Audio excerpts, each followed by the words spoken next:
நினைவூட்டல். அருள் தந்தை அருள் தந்தை வேதாத்ரி மகரிஷி அவர்கள் தனி மனிதன் அமைதி பெறுவதற்காக, உடல் நலத்திற்காக பயிற்சி, உயிர் வளம் பெற காயகல்ப பயிற்சி, மனம் அமைதி பெற அகத்தவம் மற்றும் மகத்தாய்வு பயிற்சிகளை அளித்துள்ளார்கள். இத்தகைய சிறப்பான மனவளக்கலை என்னும் வாழ்க்கை கல்வியை உலக சமுதாய சேவா சங்கம் கை யோகா இணைய வழியே 12 நாட்கள் அடிப்படை பயிற்சியாகவும், அதனைத் தொடர்ந்து 4 மாதங்கள் சான்றிதழ் கல்வியாகவும் நம் இல்லம் தேடி வந்து அளித்து வருகின்றது. இந்த சிறப்பான செய்தியினை நமது உறவுகளிடமும் நட்புகளிடமும் பகிர்ந்து, அனைவரும் உடல் நலத்துடன் ஆரோக்கியமாக அமைதியாக வாழ நம்மால் ஆன சிறு உதவியினை செய்வோம். மகிழ்ச்சியின் கனவாம் உலக அமைதிக்கு நம்மால் என்ற சிறு தொண்டினை செய்து குருவின் கனவினை நினைவாகவும். மேலும் விவரங்களுக்கு kundaliniyoga.edu.in என்ற இணையதளத்திற்கு செல்லவும். வாழ்க வளமுடன். தவத்தினை தொடர்ந்து செய்வன தசை என்ற தலைப்பில் சிந்தனை உரையாற்றுவதற்காக பேராசிரியர் அருள்நிதி ராஜேஸ்வரி குமார் அம்மா அவர்கள் இணைந்து வருகிறார்கள். அம்மா அவர்களை அனைவரும் சார்பிலும் வாழ்த்தியும் வணங்கியும் வரவேற்கிறோம். வாழ்க வளமுடன் அம்மா. வாழ்க வளமுடன் அம்மா. கேக்குதுங்களா? கேக்குதம்மா. வாழ்க வளமுடன். வாழ்க வளமுடன்.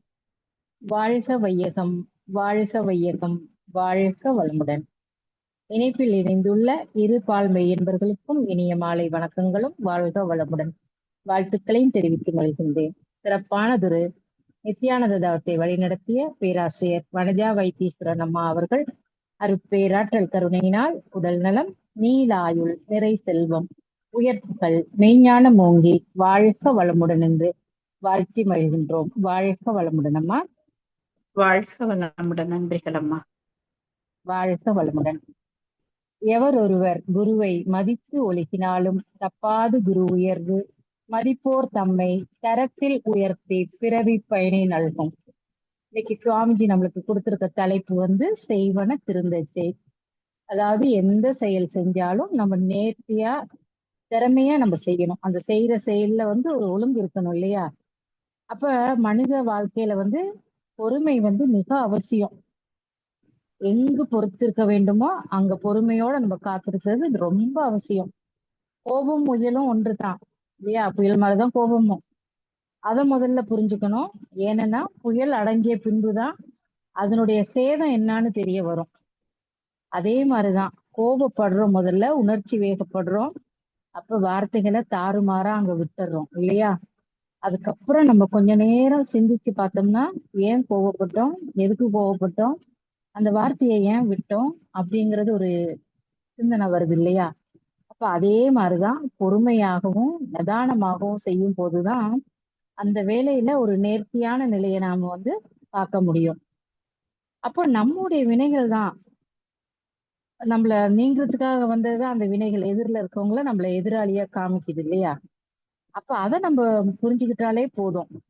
நம்ம செய்து முடிக்கக்கூடிய கடமைய ஒத்தி போடாம, நாளைக்குன்னு நம்ம தள்ளி போடாம, இன்னைக்கே அந்த வேலையை நம்ம செஞ்சு முடிப்போம் அப்படிங்கிற ஒரு நிம்மதி நம்ம கிட்ட முதல்ல வரும். அந்தந்த வேலையை அந்தந்த நேரத்துல நம்ம செஞ்சுட்டாலே போதும். அப்ப நிறைவான ஒரு நிம்மதி நம்மளுக்கு கிடைக்கும். அதுக்கு எது காரணம்னா அந்த பொறுமை தான். எந்த பிரச்சனைகளையும் தலையிடாம அமைதியா மௌனமா இருக்கணும். வாழ்க்கைன்னா என்ன? நிறைய குறைகள் இருக்கத்தான் செய்யும். அதை நம்ம முதல்ல புரிஞ்சுக்கணும். எல்லாமே நிறைவாவும் இருக்காது, எப்பயும் குறை பார்த்துக்கிட்டும் நம்ம இருக்க முடியாது. அப்ப நமக்கு ஒரு மலை போல அறிவு இருந்தாலும் நம்மிடம் உள்ள பொறுமைக்கு அது ஈடாகாது இல்லையா? கடல் போல பணம் இருந்தாலும் அன்புக்கு ஈடாகாது. புழு எப்படி தொட்டு பார்க்கவே அருவருவை பார்த்தா முதல்ல தெரியும், பிறகு அனைவரும் தொட்டு பார்த்து ஆசைப்படும் அளவுக்கு அது பட்டாம்பூச்சியா மாறுது இல்லையா? அப்ப அந்த பட்டாம்பூச்சியா மாறும்போது நம்மளுக்கு எவ்வளவு சந்தோஷம். அது பறக்கும்போது நம்ம ரொம்ப ஆனந்தப்படுறோம் இல்லையா? அப்ப அதே மாதிரிதான் இங்கு யார் நம்ம தாழ்த்தினாலும் நாம செய்யும் செயல்கள்ல ஒழுங்கும் செயல்முறையும் சரியாக இருந்தாலே போதும். அந்த பிரபஞ்சம் நம்மள உயர்வான நிலைக்கு கூட்டிட்டு போகும். அப்ப நமது மனசைதான் முதல்ல ஒரு நல்ல நண்பனா அமைச்சுக்கணும். மனசுதான் எல்லாத்துக்கும் காரணம். அப்ப மனதிற்கு போஷாக்கு என்னன்னு சொன்னா நல்ல தரமான சிந்தனைகள், ஆன்மீக சிந்தனைகளை நாமளே உருவாக்கணும். அது நம்ம என்ன பண்ணோம், ஆற்றுப்படுத்தும், அமைதிப்படுத்தும். மனதிற்கு தீயாதான அதாவது தீய விளைவுகளை என்னங்கிறத கொஞ்சம் போதிக்கணும். இதெல்லாம் செஞ்சா நம்மளுக்கு சரிப்பட்டு வராது, இதுல போய் நம்ம மாட்டிக்க கூடாது அப்படிங்கிறது நாமளே நம்ம மனசுக்கு ஒரு கண்டிஷன் போடணும். அது நம்முடைய நட்பாதையில பயணம் செய்ய ஊக்கப்படுத்தும். செயலால, பொருளால, அறிவால உயர்வதன முன்னேறுவதற்கான தன்மையை மனசுக்கு நம்ம தெரியப்படுத்தும். அப்ப அந்த மாதிரி நியாயமான குறிக்கோளை உயர்த்துவதுல முதல்ல நம்ம செயல்பட முடியணும். அப்ப உடலுக்கும் மனசுக்கும் உள்ள ஒற்றுமைகள் ஒண்ணுதான். உடல் சுரப்பிகள் நல்ல தன்மையோட இருந்து செயல்பட்டாதான் அதுல இருந்து சுரக்கும் நிணநீர்கள் நல்ல தன்மையோடு உடலை ஆரோக்கியமா வச்சிருக்க உதவும் இல்லையா? இப்ப அதே சுரப்பிகள் கெட்டு போய்விட்டா என்ன ஆகும்? அதில் சுரக்கும் நீரின் அளவு முறை மாறி உடலில் சீர்கேடு அடைய வழிவகுக்கும். அதுக்கு பின்னாடி என்ன வரும்? நம்மளுக்கு தேவையில்லாத நோயெல்லாம் நம்மளை நோக்கி வர ஆரம்பிக்கும். இப்ப தவம் செய்ய போறோம். முதல்ல நம்ம என்ன பண்றோம்? தவத்துக்கு முன்னாடி நாடி சுத்தி தண்டோட சுத்தி செஞ்சிடறோம். ஏன்? நம்மளோட சுவாசம் சீராக இருக்கணும் அப்படின்ட்டு தானே. ஏன்னா எல்லாரும் தவ நிலையிலேவா இருக்கிறோம். அன்றாட கடமைகள், எவ்வளவு கடமைகள் நம்ம செய்யறோம். இப்ப அதையெல்லாம் தாண்டி ஒரு அரை மணி நேரம் நம்ம தவத்துக்கு ஒதுக்குறோம் இல்லையா? ஒவ்வொரு நாளும் காலையும் மாலையும் நம்ம அரை மணி நேரம் தவம் பண்றோம். அப்ப தவத்துக்கு முன்னாடி என்ன பண்றோம்? நாடி சுத்தி தண்டுவட சுத்தி பண்றோம். அப்ப பண்ணும்போது என்ன ஆகுது? நம்மளோட சுவாசம் சீராக அங்க வருது இல்லையா? அதுக்கப்புறம் என்ன பண்றோம்? நம்ம இட தூய்மை பண்றோம்.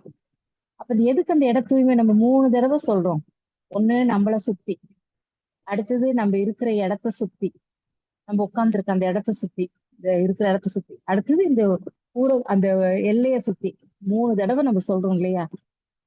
நாம் அமர்ந்திருக்கும் இடத்தை சுற்றிலும் நல்ல தெய்வீக ஆற்றலே நிரம்பின. அது எவ்வளவு சொல்லும் போது அந்த அந்த சொல்லும் போது நம்ம அந்த அளவுக்கு உணர்வாக நம்ம மாறணும். அப்ப அந்த நிலைக்கு நம்ம உணர்வாக வரும்போது அந்த தெய்வீக ஆற்றல் நமக்குள்ள நிரம்புறத நம்ம நிஜமா உணரலாம். ஏன்னா நம்ம என்ன பண்றோம்? தவம் டைம் ஆச்சுட்டு நம்ம அவசர அவசரமா சொல்றோம், அவசர அவசரமா செய்யறோம். அது தப்பு. நம்ம பொறுமையா நிதானமா இருந்து மண்டத்துல தவம் எடுத்தாலும் சரி, நம்ம வீட்டுல தவம் செஞ்சாலும் சரி, அது எந்த அளவுக்கு பொறுமையா நிதானமா கடைபிடிக்கிறோமோ அந்த அளவுக்கு நம்ம கிட்ட அந்த தெய்வீக ஆற்றல், அதாவது அந்த தெய்வீக ஆற்றல்னா என்னன்னா அந்த வான்காந்தம் தான். வான்காந்தம்ங்கிறது என்னது? வாழ்ந்து கொண்டிருக்கிறவங்க, வாழ்ந்து முடிந்தவர்கள் அனுபவ பதிவுகள் எல்லாம் நிரம்பி இருக்க களம் தான் அந்த வான்காந்த களம். அதுல நல்ல பதிவுகளும் இருக்கும், தீய பதிவுகளும் கலந்துருக்கும் இல்லையா? அப்ப தியானத்துல நம்ம உட்காரும் போது நம்ம இந்த மாதிரி நல்ல தெய்வீக ஆற்றலே நிரம்பின அப்படின்னு நம்ம சொல்லும் போது நம்ம கிட்ட தீய பதிவுகள் கிட்ட கூட எட்டி பார்க்காது. நல்ல பதிவுகள் தான் நம்மள சுத்தி நம்மள அந்த தவத்துக்கு உறுதுணையாகவும் பாதுகாப்பு கொடுத்து நம்மளை வழிகாட்டி மேல கொண்டு போகும் இல்லையா? அப்ப அந்த மாதிரி நம்ம உணர்ந்து செய்யணும். அப்ப உணர்ந்து செய்யும் போதுதான் அப்ப அந்த ஆற்றல் நம்மளுக்கு கிடைக்கும். அதுக்கப்புறம் என்ன சொல்றோம்? அருட்பேராற்றல் அலை அலையாக உடலிலே உயிரிலே அலை அலையாக பாய்வதை உணர்கிறோம் சொல்றோம். அதையும் 3 தடவை சொல்றோம்.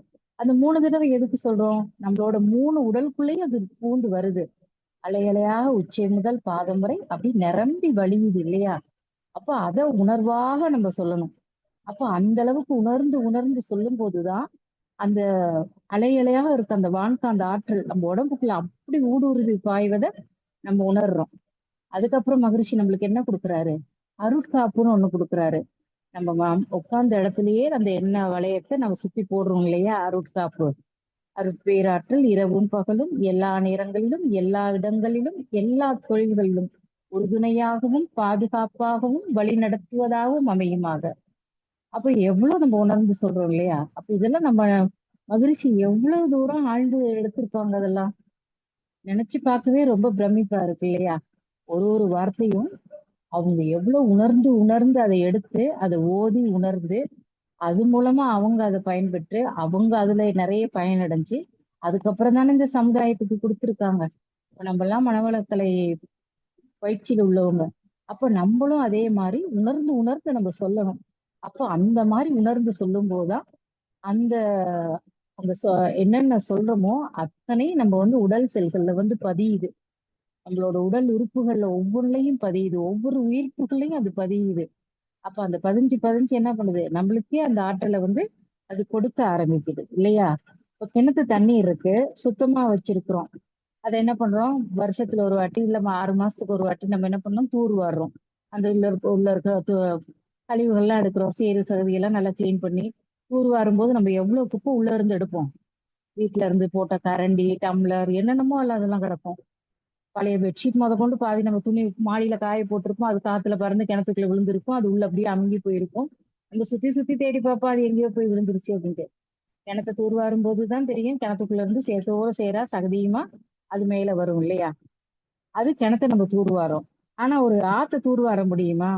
அது கடலோடு சேரும் இடம், அது தூய்மையாக வைத்திருப்பது மிகப்பெரிய வேலை. நம்ம போய் அதுல தூய்மை பண்ண முடியாது. இப்ப நம்ம எவ்வளவு பெரிய நதிகள்ல போய் பாக்குறோம் இல்லையா. ராமேஸ்வரம், திருச்செந்தூர் அங்கெல்லாம் போனா கடல்ல போய் நம்ம கொஞ்சம் குளிக்கணும்னு சொல்லுவாங்க, இல்ல காலை நனைச்சிட்டு வாங்கன்னு கூட சொல்லுவாங்க. ஆனா நம்ம போய் அங்க காலை வைக்க முடியுதா? எவ்வளவு அழுக்கு, எவ்வளவு அசுத்தமானதெல்லாம் அதுக்குள்ள வருது, துணி கண்டது கடி இதெல்லாம் வருது இல்லையா.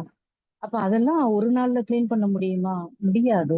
அப்ப அதே மாதிரி நம்ம கிணத்து தண்ணீரை எவ்வளவு சுத்தமா வச்சுக்கிறோமோ, அதே மாதிரி நம்ம மனச அப்பப்ப, அதுக்குதான் சுவாமிஜி நம்மளுக்கு அகத்தாய்வுன்னு ஒரு பயிற்சி கொடுத்திருக்காரு.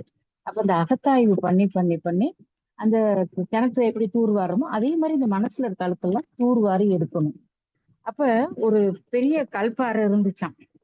அதை பிளக்கறதுக்கு ஒரு உளிய வச்சுக்கிட்டு ஒரு ஆள் என்ன பண்ணானா போனானா, பாறைய போய் அடிச்சு அடிச்சு அடிச்சு அடிச்சு கலந்து பார்த்தானா.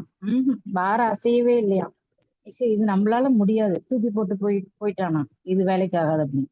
திருப்பி இன்னொரு ஆள் வந்தானா. அந்த ஆள் என்ன பண்ணானா, அந்த பாறைய அவன் பலம் கொண்ட மட்டும் போட்டு அடி அடின்னு அடிச்சு பார்த்தானா அந்த உளிய வச்சு. ஐயோ, இது நம்மளால முடியாது சாமி, இது வேண்டாம், இந்த வேலை நம்மளுக்கு வராது அப்படின்னு அவனும் தூக்கி போட்டு போயிட்டானான். மூணாவதா ஒரு ஆள் வந்தானா. அவன் என்ன பண்ணானா, அவன் பலம் கொண்ட மட்டும் அந்த சம்மட்டி எடுத்து தன்னோட பலத்தை எல்லாம் ஒண்ணு திரட்டி அந்த உளி மேல ஓங்கின ஒரு 4-5 அடிதான் வச்சானாம். என்ன ஆச்சரியம், பாரு ரெண்டா பிளந்துருச்சு. அப்ப இத கண்டவங்க எல்லாம் என்ன பண்ணாங்களாம், அவனை பாராட்டினாங்களாம்.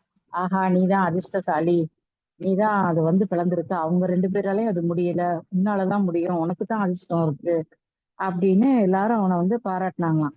அப்ப அவன் சொன்னானா, பாராட்டு எனக்கு இல்ல, நான் அவங்க 2 பேரும் முதல்ல செஞ்சதுல அந்த பாறை லேசா அசைவு கொடுத்துருக்கோம். அவங்க அடிச்ச அடியில கொஞ்சம் பிளவுபட்டு அது காத்து இருந்திருக்கும். யாரு நம்மள நேரா நம்மளோட பாறையை பிளக்குறாங்களோ அவங்க உறுதியா அந்த செய்யற செயல்ல அவங்க ஒழுங்கா அவங்க செய்யறாங்களோ அப்ப நம்ம அந்த பாறை பிளக்கலாம்னு அது காத்துக்கிட்டு இருந்திருக்கு. நான் நல்லா இந்த நான் செய்யற செயல் எனக்கு கரெக்டா அமையணும், நான் இந்த பாறையை பிளந்தேன்னா எனக்கு அதுக்கப்புறம் அவனுக்கு அதோட அந்த கல் எடுத்துட்டு போயிட்டு நிறைய வேலையெல்லாம் அவனுக்கு செய்ய அது காத்துக்கிட்டு இருக்கான். அப்ப இதை எடுத்துட்டு போயிட்டு எனக்கு நிறைய இது வேலைகள் இருக்கு அப்படின்ட்டு நான் ஒரு உறுதியோட அதை தீர்மானமா செஞ்சேன், அந்த பாறை பிளந்துருச்சு, இதுதான் அதோட வேலை அப்படின்னு அவன் சொன்னானா. அப்ப அதே மாதிரிதான் நமது குரு மகானம் நம்மளுக்கு நிறைய மனவளக்கல பயிற்சிகளை கொடுத்திருக்கிறார் இல்லையா. வாழ்க்கைங்கிற கடையில நீந்தி கரைய ஒரு இந்த மரக்கலமாகத்தான் நிக்கிறாரு நம்மளுக்கு குரு இல்லையா. இப்ப நம்ம காலையில எழுந்ததும் சொல்றோம், வாழ்க வையகம் வாழ்க வையகம் வாழ்க வளம்னு அந்த தாரக மந்திரத்தை சொல்றோம். அது சொல்லும் போது நம்மளுக்கு அப்படியே இந்த உலகமே, மக்கள் அனைவரும் எல்லாரும் அமைதியா, எல்லா நாடும் அமைதியா இருக்குது.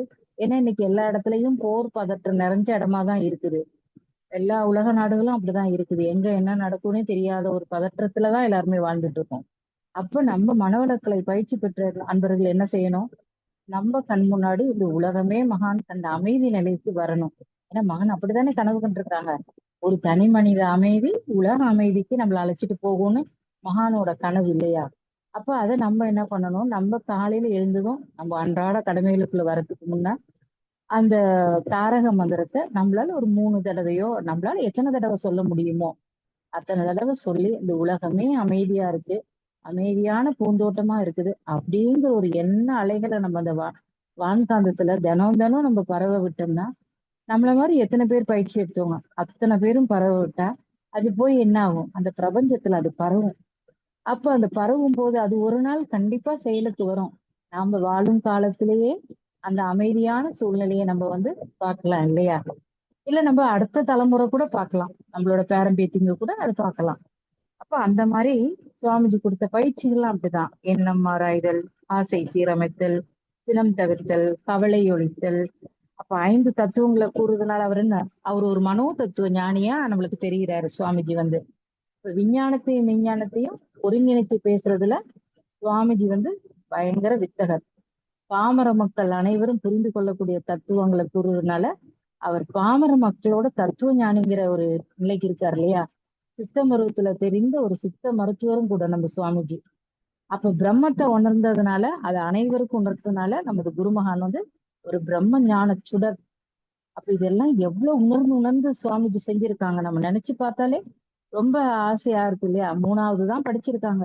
ஆனாலும் சுவாமிஜிக்குள்ள எவ்வளவு ஆழமான அறிவு, நிறைய எல்லாரையும் உலக மக்கள் அனைவரும் ஒன்றிணையணும், எல்லாரும் சமுதாயத்துல நல்லா இருக்கணுங்கிற ஒரு நல்ல எண்ணம் அவருக்கு எப்படி வளர்ந்துருக்கு. பெண்களை போக பொருளாக பார்க்க கூடாது, யோக பொருளாக பார்க்கணும்னு சொல்லிட்டு பெண்ணின் பெருமையை உணர்த்திய ஒரு பெரிய மகான். எந்த யோகாலையும் நம்மளுக்கு பெண்களை யாரும் இவ்வளவு உயர்த்துற இல்லையா. பண்டைய காலத்துல எல்லாம் பெண்களை எவ்வளவு அடிமைப்படுத்தினாங்க.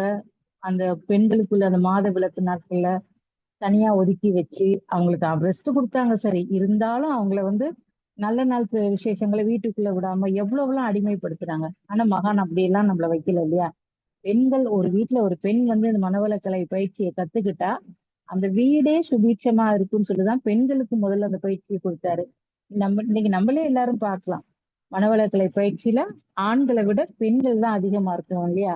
ஏன், அந்த சுவாமிஜியோட ஒரு அழுத்தமான எண்ணம் தான் பெண்கள் முன்னிலைக்கு வரணும் அப்படின்ட்டு. ஏன்னா சுவாமிஜியும் 2 தாரங்களை மனம் புரிஞ்சு வாழ்ந்துட்டு போனவங்க. அவங்களுக்கு அந்த பெண்ணினோட பெருமை எப்படிங்கிறது தெரியுது. அப்ப எந்த அளவுக்கு பெண்ணை வந்து நல்ல உயர்வு நிலைக்கு கொண்டு போயிருக்கிறாரு. அடுத்தது நம்மளோட சுவாமிஜி வந்து 3வது படிச்சிருந்தாலும் 1800க்கு மேற்பட்ட எளிய கவிகளையும் நிறைய புத்தகங்களையும் அவங்க எழுதியிருக்காங்க. அப்ப இந்த 1958ல உலக சமுதாய சேவா சங்கத்தை நிறுவி உலக அமைதிக்கு வித்திட்டவங்க இல்லையா. அப்ப அன்னைக்கு 58ல ஆரம்பிச்ச அந்த உலக சமாதானம்ங்கிற நிறுவனம் இன்னைக்கு வந்து அதுல எத்தனை பேர் அதுக்குள்ள இருக்கிறோம் சொல்றதுக்கே பெருமையா இருக்கு இல்லையா. WSC CSCல நம்ம இருக்கிறோம், ஒரு அங்கத்தினரா இருக்கிறோம்னு சொல்லும்போது அது எவ்வளவு பெருமையான விஷயமா நம்மளுக்கு இருக்குது. அப்ப மனவளக்கலையினை உணர்ந்து உள்ளுணர்வு கல்வியாக பல்கலைக்கழகங்கள் வாயிலாக கொண்டு போகணும்னு சொல்லிட்டு மகானோட கனவு இன்னைக்கு நனவாகிட்டு இருக்குது இல்லையா. எத்தனை இடத்துல நம்ம பாக்குறோம்.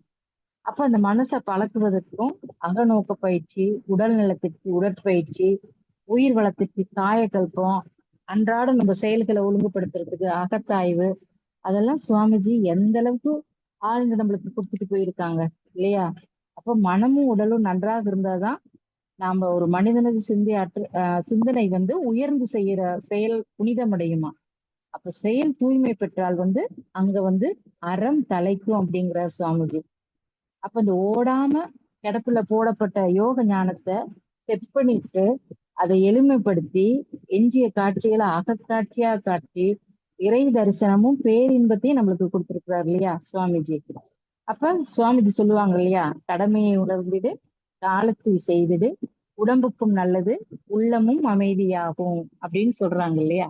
அப்ப அந்த கருத்துக்களை நம்ம கொஞ்சம் சிந்தனை பண்ணி பார்த்தோம்னா அது எவ்வளவு பெரிய கருத்துக்கள் இல்லையா. இன்னைக்கு நம்ம என்ன பண்றோம், நோய் வந்தோன்னு தான் நம்ம வந்து அந்த உடம்ப கவனிக்க ஆரம்பிக்கிறோம். ஆனா உடலை அதுக்கு முன்னாடி நம்ம பேணி பாதுகாக்கிறோமா இல்ல. அதுக்கு என்ன சுவாமிஜி கொடுத்திருக்கிறாரு, நம்ம உடலோட ஒவ்வொரு உறுப்பையும் நம்ம வாழ்த்து சொல்லியிருக்கிறாரு. உடற்பயிற்சிக்கு அப்புறம் ரிலாக்ஸேஷன் ஒரு பயிற்சி செய்யறோம் இல்லையா. அந்த பயிற்சி போது நம்ம என்ன பண்றோம், ஒவ்வொரு உறுப்பையும் வாழ்த்துறோம்.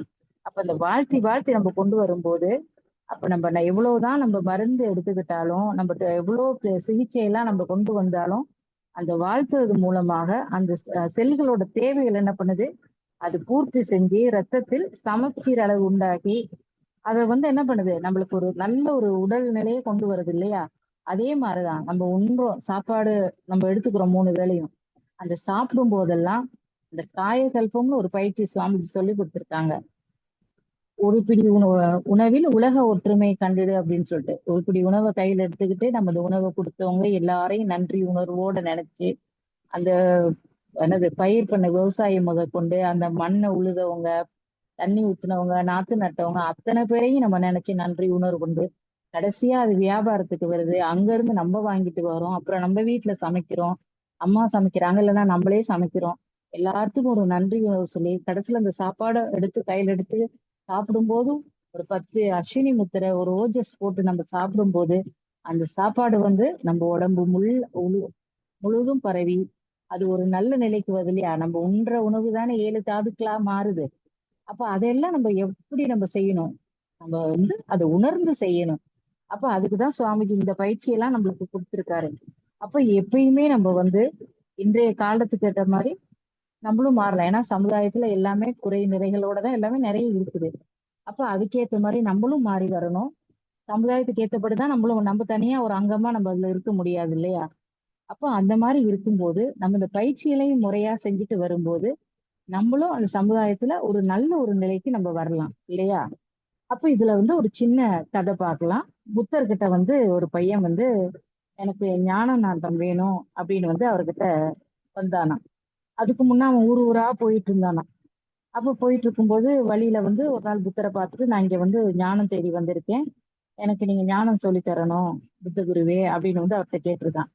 அப்ப அவர் முகத்துல வந்து நீ புத்தரை பார்த்திருக்கியா அப்படின்னு அவர் கேட்டாராம். ஆனா அது புத்தர் தான். அப்ப ம், அந்த வந்த பையன் சொன்னானா நான் புத்தரை ஒரு நாளும் பார்த்தது இல்ல, ஆனா எல்லாரும் புத்தர் வந்து அவர்கிட்ட போனா ஞானம் வரும்னு சொல்றாங்க, அது எனக்கும் அந்த ஞானம் கிடைக்கணும், அதுக்காக தான் வந்திருக்கேன் அப்படின்னாராம். அப்படியா, சரி நீங்க என்ன பண்ற அப்படின்னு சொல்லிட்டு நான் வந்து புத்தரை பார்க்கணும், எனக்கு வழி சொல்லுங்க அப்படின்னு. அப்ப புத்தர் சொல்லி அனுப்புனாராம், நீ வீட்டுக்கு போற இல்லையா, இப்படி வந்து என்கிட்ட இதெல்லாம் கேட்டுட்டு வீட்டுக்கு போற, நீ போகும்போது வழியில பார்த்துக்கிட்டே போகணும். உனக்கு வழியில கண் முன்னாடி தெரிகிறவங்கள எல்லாரையும் நீ பார்த்துக்கிட்டு போகணும். எதை பார்க்கணும்னா அவங்களோட காலணிகளை நீ பார்க்கணும். அப்ப அந்த காலணிகளை பார்க்கும்போது யார் ஒருத்தர் வந்து காலணியை மாத்தி போட்டிருக்காங்களோ அவங்கதான் புத்தர் உனக்கு உனக்கு ஞானத்தை கத்து கொடுப்பாங்க அப்படின்னு சொல்லிட்டு சொல்லி அனுப்புறாராம். அப்ப இந்த வந்த இளைஞன் என்ன பண்றானா, வழி எல்லாம் போறானாம். அவன் வீட்டுக்கு போற வழியில எல்லாரையும் காலைத்தான் குனிஞ்சு குனிஞ்சு பாக்குறானாம். யார் காலில் பார்த்தாலும் காலணி அங்க மாறலையாம். எல்லார் கால்லயும் ஒரே அந்தந்த காலுக்குள்ள காலணியை போட்டு எல்லாருமே சரியாதான் போயிட்டு இருக்காங்க. அப்போ இவன் வீட்டுக்கு போறதுக்கு ரொம்ப இரவு நல்ல இருட்டிருச்சான். அப்ப வீட்டுக்கு போயிட்டு கதவை தட்டினானாம். கதவை தட்டினோடனே அவங்க அம்மா என்ன பண்ணாங்களா, ஐயோ பையன் ரொம்ப நாளைக்கு அப்புறம் ஞானத்தை தேடி போனானே, ரொம்ப நாளைக்கு அப்புறம் வந்திருக்கானே வீட்டுக்கு அப்படின்ட்டு அவங்க அவசர அவசரமா எழுந்து வந்திருக்காங்க. எழுந்து வரும்போது அவங்க காலணிய மாத்தி போட்டுட்டு வந்திருக்காங்க. அப்ப இவன் என்ன பண்ணானா, வீட்டுக்கு போய் கதவு தட்டும்போது அவங்க அம்மா வந்து கதவு திறக்கிறாங்க இல்லையா, திறக்கும் போது அவங்க அம்மா காலை பார்த்தானா.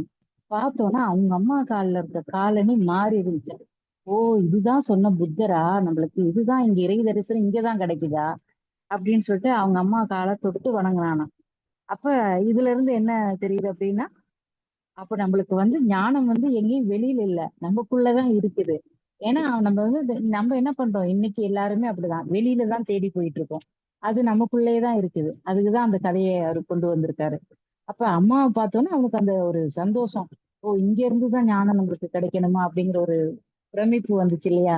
அதே மாதிரிதான் இன்னைக்கு நம்மளும் என்ன பண்றோம், எந்த செயல் செஞ்சாலும் அதை வந்து நேர்த்தியா செய்யறோமா இல்லையாங்கிறது சரி, கடமையேன்னு தான் சில விஷயங்களை வந்து நம்ம பண்ணிட்டு போறோம். உடற்பயிற்சி பண்ணா கூட ஆமா 1/2 மணி நேரம் பண்ணணும் அப்படின்னு சொல்லிட்டு எழுந்து வேக வேகமா எதையோ ஒண்ணு நம்ம அங்க ஒரு வேலையை வச்சுட்டு இங்க வந்து நம்ம அறக்க பறக்க செய்யறோம் இல்லையா?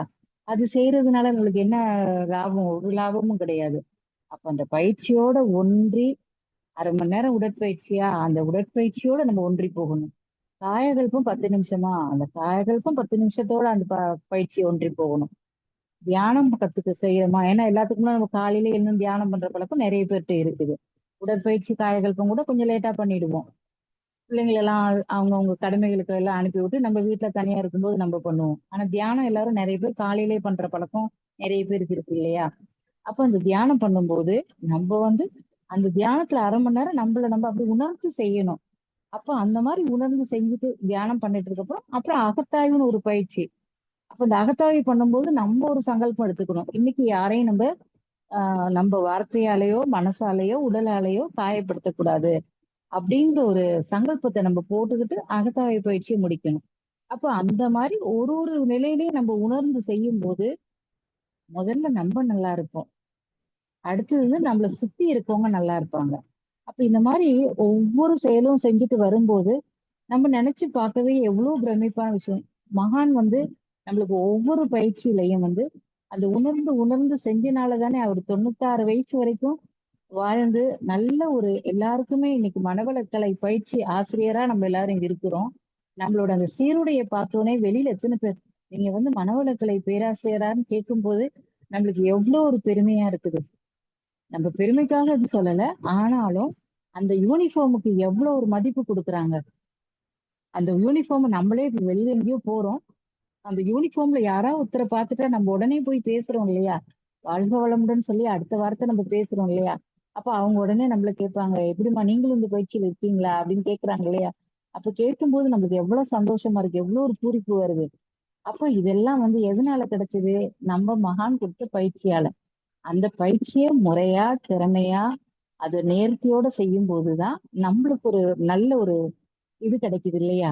அப்ப அதே மாதிரிதான் நம்மளோட பயிற்சிகளை அன்றாடம் செய்யும் போதுதான் நம்மளோட எண்ணம், சொல், செயல் எல்லாமே ஒரே நேர்கோட்டுல வருது இல்லையா? அப்ப எங்கேயுமே நம்ம விழிப்பு நிலையோடு இருக்கிறோம். பயிற்சி செய்ய செய்ய நம்மளுக்கு விழிப்பு நிலை கிடைக்குது. இப்ப நம்மளே ஒரு இடத்துக்கு வெளியில போறோம். அங்க போயிட்டு அந்த சூழ்நிலை அங்க வேற மாதிரி இருக்குது. ஆனா நம்ம பயிற்சி நல்ல ஆழமா செஞ்சிருக்கிறதுனால அந்த சூழ்நிலையை சமாளிக்கக்கூடிய ஒரு பக்குவம் அங்க நம்மளுக்கு கிடைக்குது இல்லையா? உடனே நம்ம என்ன பண்றோம்? அந்த சூழ்நிலைக்கு ஏத்த மாதிரி நம்மளே கொஞ்சம் மாத்திக்கிறோம். நம்ம அடுத்தவங்களை மாத்த நம்ம முடியாது, நம்மளதான் மாத்திக்க முடியும்.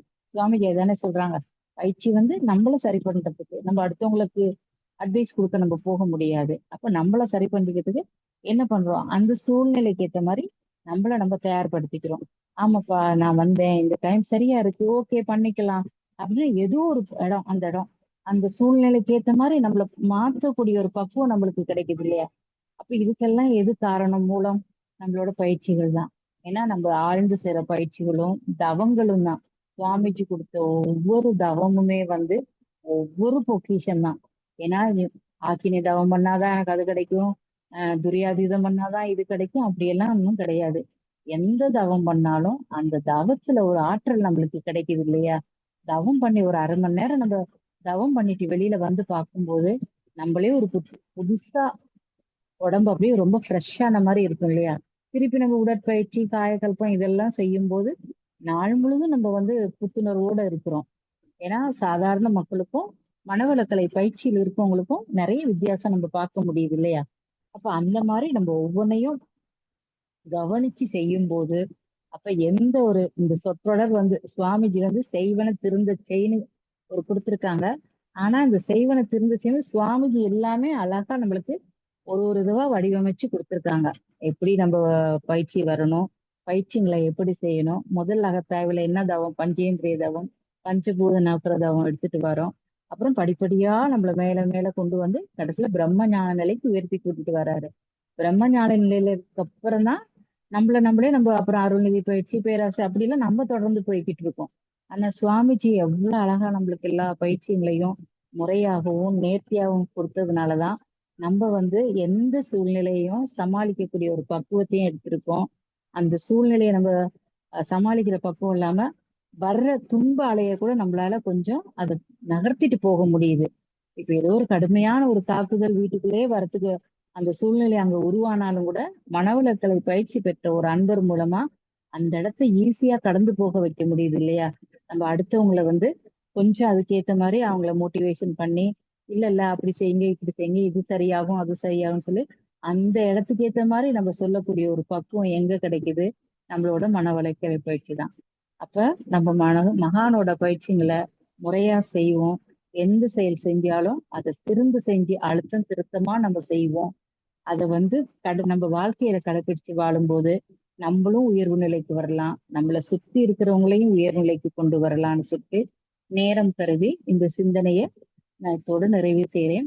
செவிமடுத்த அத்தனை அன்பர்களும் அருட்பேராற்றல் கருணையினால் உடல் நலம், நீலாயுள், நிறை செல்வம், உயர்ப்புகள், மெய்ஞானம் ஓங்கி வாழ்க வளமுடன் என்று குருவின் நினைவில் நின்று வாழ்த்துகின்றேன்.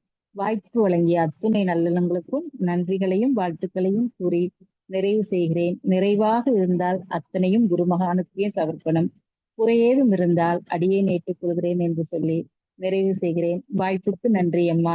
வாழ்க வளமுடன். வாழ்க வளமுடன் அம்மா. நிறைய சிறப்பான வாழ்க விளக்கங்கள். வளமுடன். எந்த வேலையும் நம்ம செய்வன திருந்த செய்ங்கிற மாதிரி திருத்தமா செய்ய